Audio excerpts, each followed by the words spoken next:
Hello दोस्त, शिक्षा विधि के सभी दर्शकों को हार्दिक नमस्कार। मैं श्रीदत्त शर्मा अपना आज तीसरा वीडियो योग विषय में तैयार कर रहा हूँ, ये भेज रहा हूँ आपके सामने। इससे पहले आपके समक्ष मेरे 2 वीडियोज़ आ चुके हैं। आशा है आपने वो सब देखे होंगे और उसमें बताई बातें भी ध्यान से सुनी होंगी। अभी आज ये तीसरा वीडियो है। जैसा कि हम पहले के 2 वीडियोज़ में ये स्पष्ट कर चुके हैं कि योग के 8 अंग होते हैं और 8 अंग के में पहला अंग जो इसका है वो यम है। यम के संबंध में हम पूरी चर्चा कर चुके हैं। आज योग का दूसरा अंग यानी नियम, इसके बारे में बातचीत करेंगे।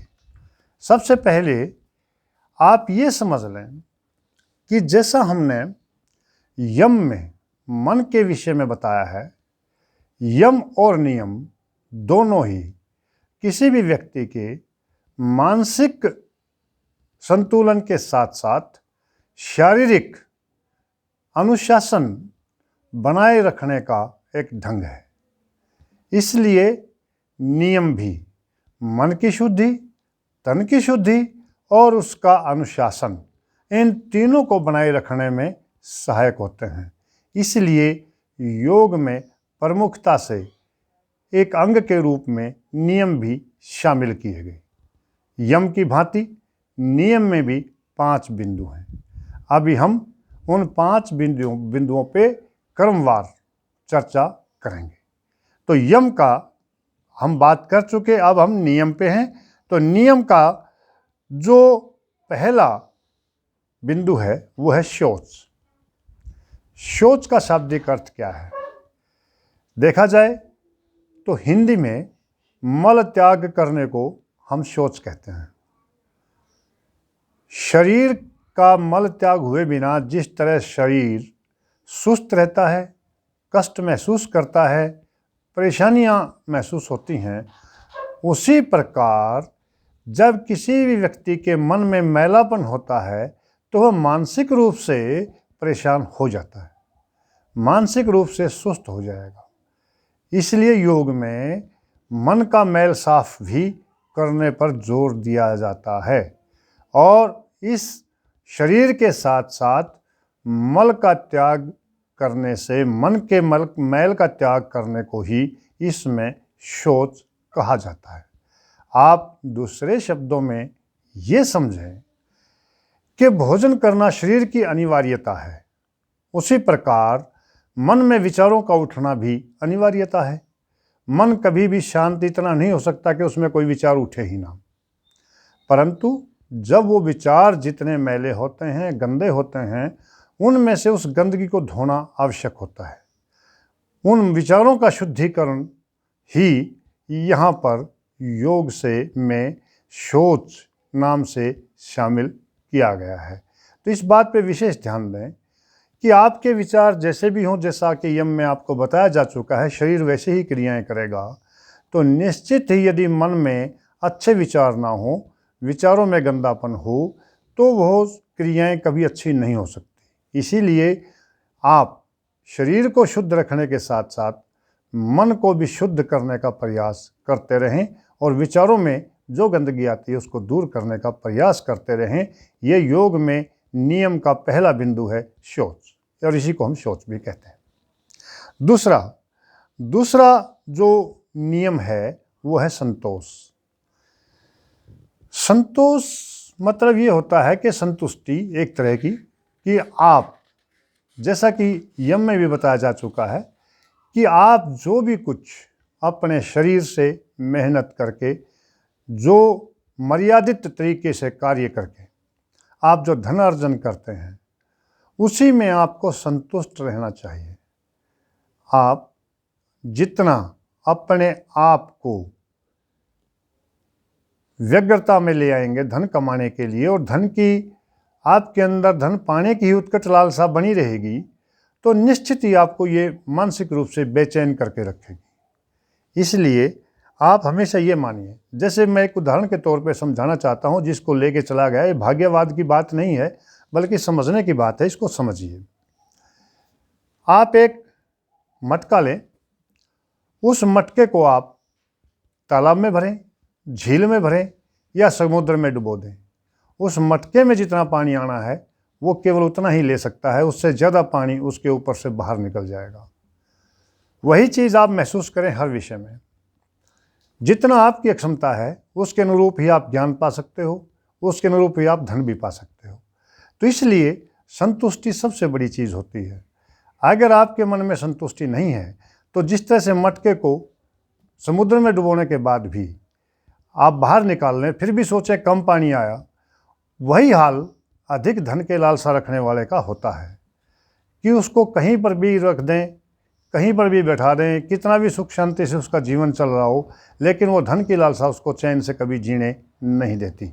इसीलिए इस योग में दूसरे नियम के रूप में, नियम के दूसरे बिंदु के रूप में संतोष को शामिल किया गया है, ताकि मानसिक बेचैनी दूर हो और व्यक्ति संतुष्ट होके, शांत होके अपना निश्चित भाव से कर्म करते हुए और आराम से अपना जीवन पूर्ण करें। तीसरा जो बिंदु है नियम का वो है तप। अब यह तप का क्या अर्थ है? तप देखा जाए तो तप और ताप मतलब वो एक ही चीज़ हो जाती है। उसमें तपाना किसी चीज़ को, मूल चीज़ ये है कि आपके शरीर में जो 5 कर्मेंद्रिय और 5 ज्ञानेंद्रिय हैं उनको भूख भी लगती है और उन्हीं के माध्यम से आप भूख को पूरा भी करते हैं। परंतु तप में इस भूख और प्यास को सहना, गर्मी और सर्दी को सहना और इन सब को सहन करते हुए ताप से इंद्रियों को सुखाना, इसी का नाम तप है। कोई भी तपस्वी पेट का पुजारी नहीं होता। जो पेट का पुजारी है वो कभी तपस्वी नहीं होता। ये बड़ी पहचान है। तो आप इस चीज़ को मान लें, इस चीज़ को जान लें कि आप जितना इंद्रियों को कमज़ोर करके रखेंगे और अपने नियंत्रण में रखेंगे, उतना ही आप ज़्यादा सक्षम होकर अपना काम कर पाएंगे। और इस प्रकार भूख, प्यास, गर्मी, सर्दी सब कुछ सहते हुए इंद्रियों को सुखा के नियंत्रण में कर लेने का नाम ही तप है। और ये योग के नियम के तीसरा बिंदु है। चौथा बिंदु स्वाध्याय। स्वाध्याय का क्या अर्थ होता है कि स्वयं ही अध्ययन करना। हमारे ऋषि मुनि संत जो भी पहले अनुभूत करके कुछ धार्मिक ग्रंथों में लिख के गए हैं, उनका लगातार अध्ययन करते रहना, चिंतन मनन करना, जितना संभव हो अपने जीवन में उसको उतारना। एक मोटा उदाहरण है कि भगवान कृष्ण के श्रीमुख से निकली हुई गीता आज श्रुतियों में सबसे बड़ा महान ग्रंथ माना जाता है। और गीता का अध्ययन करने से व्यक्ति को आत्मिक संबंध में जो मार्गदर्शन मिलता है शायद ही कहीं और मिले। लेकिन सांसारिक जीवन का जो मार्गदर्शक है, सांसारिक जीवन का, वह रामायण है।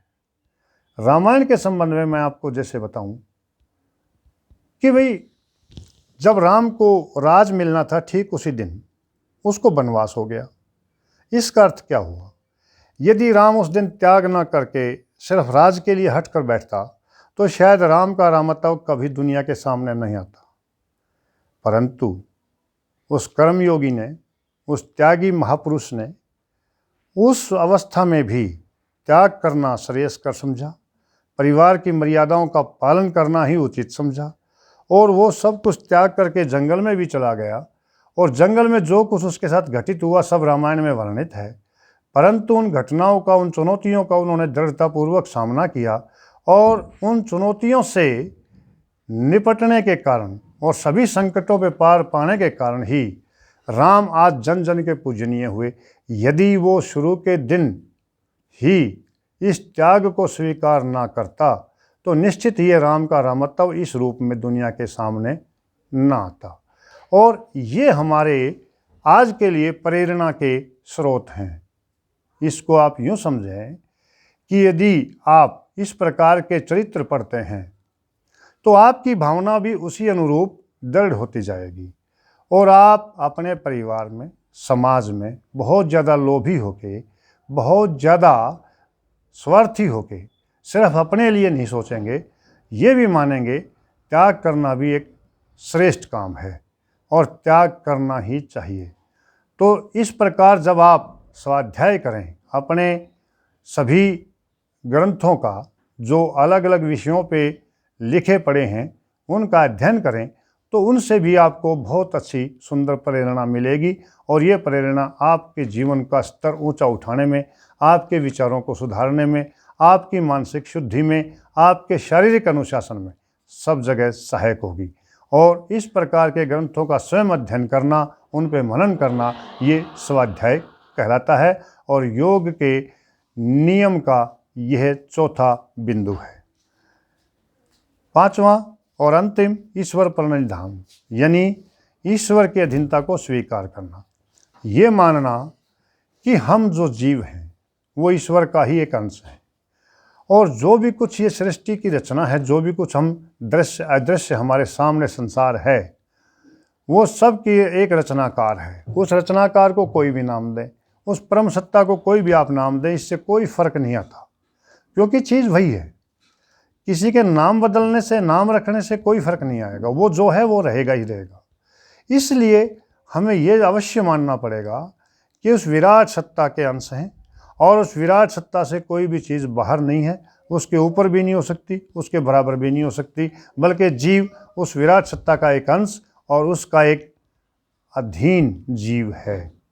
इस चीज़ को मान लेना ही ईश्वर प्रणिधान है और इसी आधार पर ईश्वर की भक्ति करना ही योग का पांचवा, ये योग के नियम का पांचवा बिंदु है। इन सब चीज़ों पे आप गहराई से चिंतन करें, मनन करें और इसमें जो उचित लगता है उसको आप अपनाएं, परंतु यह ध्यान रखें कि योग के यम और नियम, ये दोनों ही शरीर की शुद्धि और शारीरिक अनुशासन, इसके निर्माण में बहुत बड़े सहायक हैं। इससे दूसरे शब्दों में कि इस प्रकार चिंतन करते हुए, मनन करते हुए आप अपने शरीर की अनुशासन के साथ साथ मन की शुद्धि भी कर सकते हैं। यहाँ पर योग का दूसरा अंग नियम संपन्न होता है। इसके बाद हम तीसरे नियम पर आएंगे, इसके बाद तीसरे अंग पर आएंगे जो योगासनों का है और जिसके संदर्भ में हमने शुरू में ही कहा था, योगासन स्वयं में योग नहीं है बल्कि योग का एक अंग है, व्यायाम है।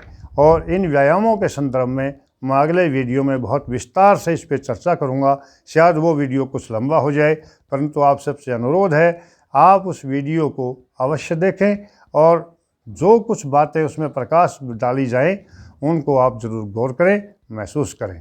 तब तक के लिए धन्यवाद। जय हिंद।